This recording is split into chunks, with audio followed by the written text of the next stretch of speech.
Los mayas habitaron la región conocida como Mesoamérica, que abarcaba los estados sureños mexicanos de Yucatán, Quintana Roo, Campeche, Tabasco y Chiapas, y en Centroamérica, Guatemala, Belice, El Salvador y el occidente de Honduras. Las tierras altas abarcaban la zona del sur de Guatemala y la zona de Chiapas.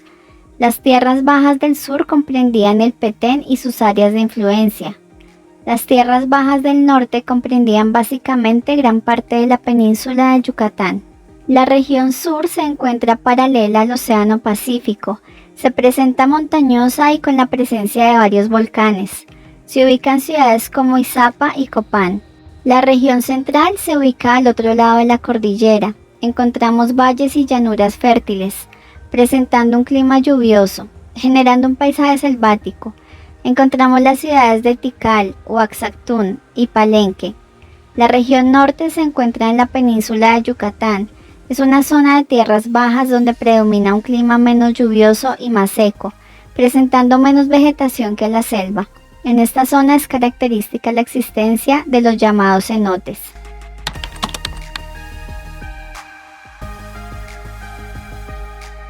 Preclásico temprano. Los asentamientos se establecieron alrededor de 1800 a.C.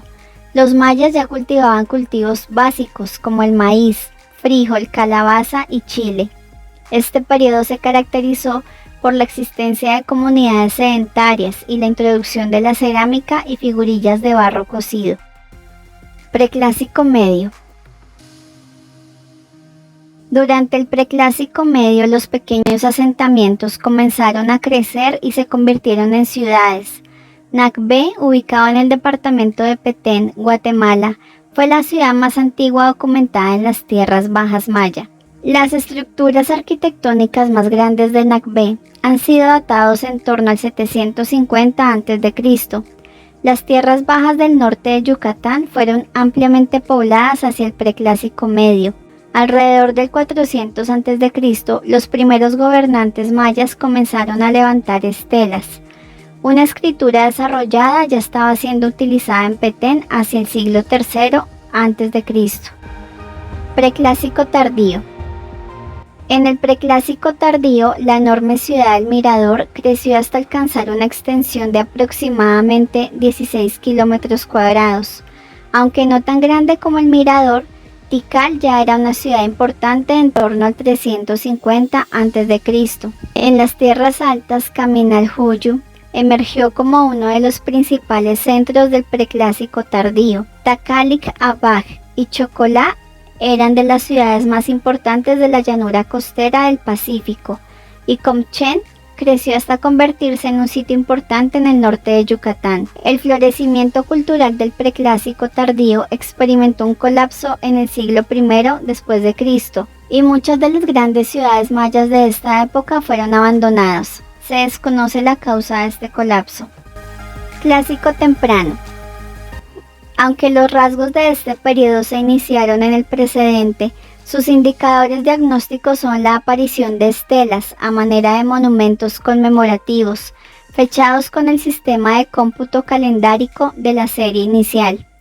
La zona nuclear en esta época la constituyen las tierras bajas del Petén, con Tikal, Oaxaca y altar de sacrificios como sitios principales.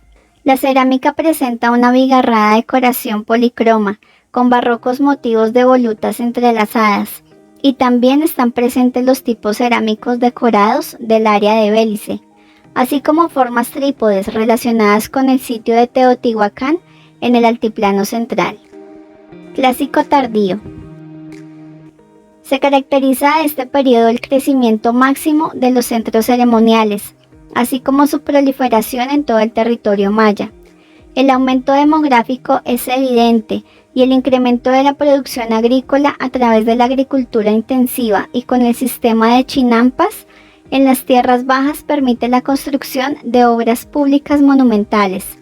Grandes complejos arquitectónicos como templos, palacios, tumbas y caminos.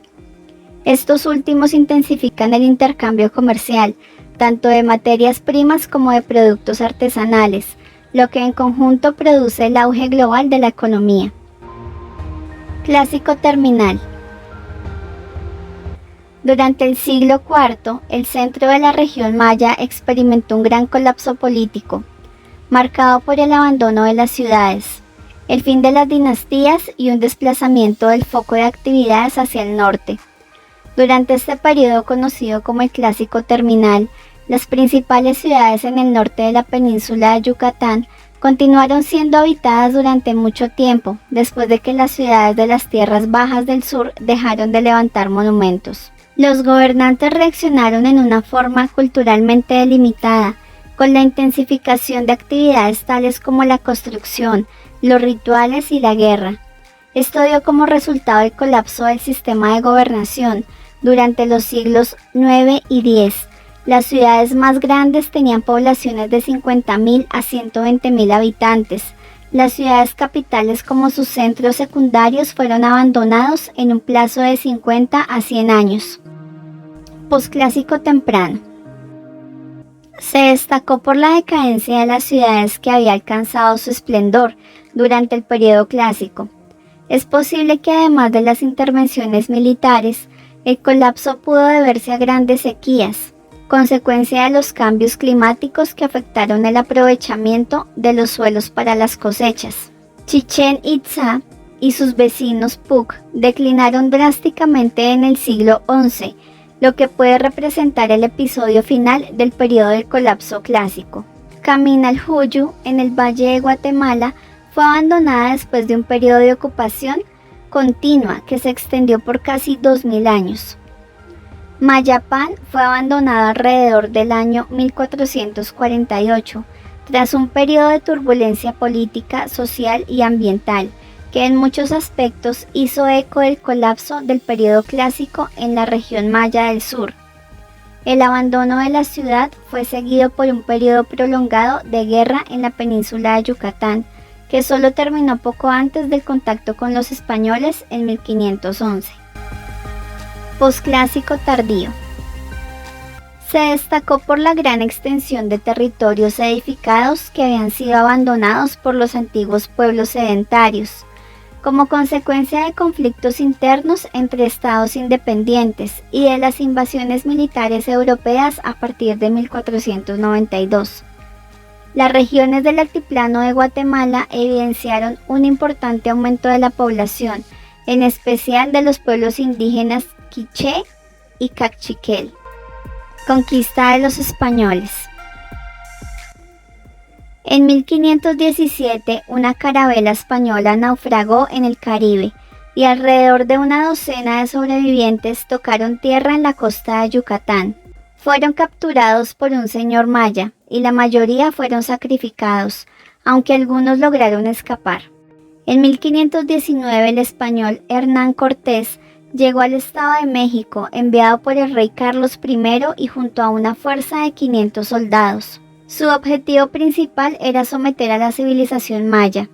Sin embargo, al llegar al sur de México, se encontraron con que la región de las icónicas pirámides y de la superpoblación se había desvanecido. En medio de los conflictos y la decadencia mesoamericana, Cortés resultó ser un déspota que sometió por la fuerza y bajo ideas religiosas cristianas a otros pueblos que habitaban en el norte de México.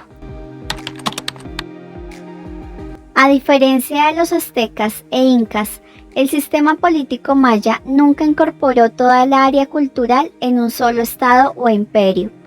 Más bien, a lo largo de su historia, el área maya estaba conformada de una mezcla de complejidad política variable que incluía tanto estados como cacicazgos. Los vínculos entre estas entidades políticas fluctuaron enormemente, ya que estaban involucrados en una compleja red de rivalidades, periodos de dominación o sumisión, vasallaje y alianzas.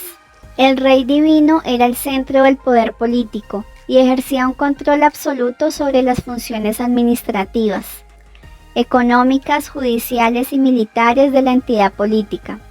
La autoridad divina del gobernante era tal que el rey tenía la potestad de movilizar tanto la aristocracia como los comuneros para la ejecución de grandes proyectos de construcción, al parecer sin recurrir a una fuerza policial ni un ejército permanente. Las capitales de las entidades políticas dominantes exigían tributo en forma de artículos de lujo de los centros poblados subyugados. El poder político maya se vio reforzado por el poder militar, y la captura y humillación de guerreros enemigos jugó un papel importante en la cultura de la élite. Un sentido preponderante de orgullo y honor entre la aristocracia guerrera pudiera dar lugar a disputas y vendetas extendidas, resultando en inestabilidad política y fragmentación de las entidades políticas. Si este video ha sido útil para ti, no dudes en regalarme un like. Y si te ha interesado este tipo de contenido, suscríbete y activa las notificaciones. Comparte con las personas a quien consideres que lo necesitan.